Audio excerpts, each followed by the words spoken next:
When thinking on the topic of serial killers, I can't help but draw parallels to the mass murderers of today. Both are typically carried out by delusional megalomaniacs in search of power, and they're partly motivated by the infamy and recognition of previous killers. Though the first American mass shooting took place in 1949, we didn't begin to see a trend until sometime post-Columbine and 9/11. The first recorded serial killer operated in 1891, but it wasn't until the 70s that we began developing psychological profiles to help capture them. Popular culture has been fascinated by serial killers for as long as I can remember. There's something about them compared to the mass murdering losers whom I have no interest in learning about. But perhaps my own interest in them is just as problematic. I want to take a brief look at Miami's own serial killer on this episode of Once Upon a Time in Miami.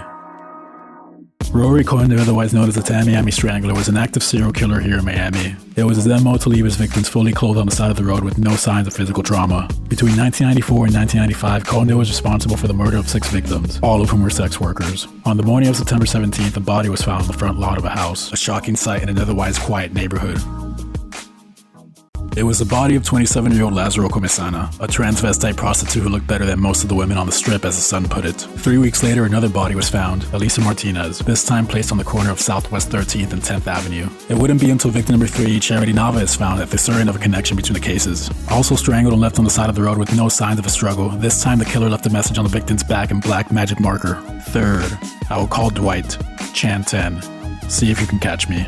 He wanted to challenge the police as well as be given credit. He wanted the world to know that he had killed all 3. Less than a month later, victim number 5 is found, and number 6 followed just another month after before the case went cold. For 5 months, the killing stopped. It wouldn't be until June 26 when Gloria Maestra is found that Conde is finally apprehended. She was found duct-taped and screaming for help from his apartment. Conde blamed his troubled marriage on sex workers, and killing them was his way of getting back at them for ruining his marriage, which makes sense why the killing stopped for the 5 months he and his wife reconciled. I mean, in his world.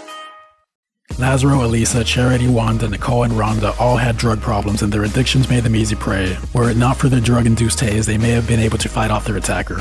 According to Sergeant Felix Jimenez, the kind of life they were leading was responsible for how they died, which he's technically not wrong about. After all, it was this guy's MO to go after sex workers. But this is the kind of attitude that diminishes Conde's actions. The idea that sex workers are immoral. It also gives people room to think of Conde as a lesser killer for only going after prostitutes. And I'm not trying to sugarcoat anything. The victims clearly had their own addiction demons that eventually led to them becoming estranged from their loved ones, but they didn't deserve to die at the hands of a psychopath. Rory Conde was sentenced to death on March 7, 2000 for the murder of his final victim, Rhonda Dunn. In 2000, he pled guilty to the murders of Lazaro, Charity, Wanda, and Nicole. He was sentenced to 5 consecutive life terms without the possibility of parole. He will spend the rest of his days living in the Florida State prison system.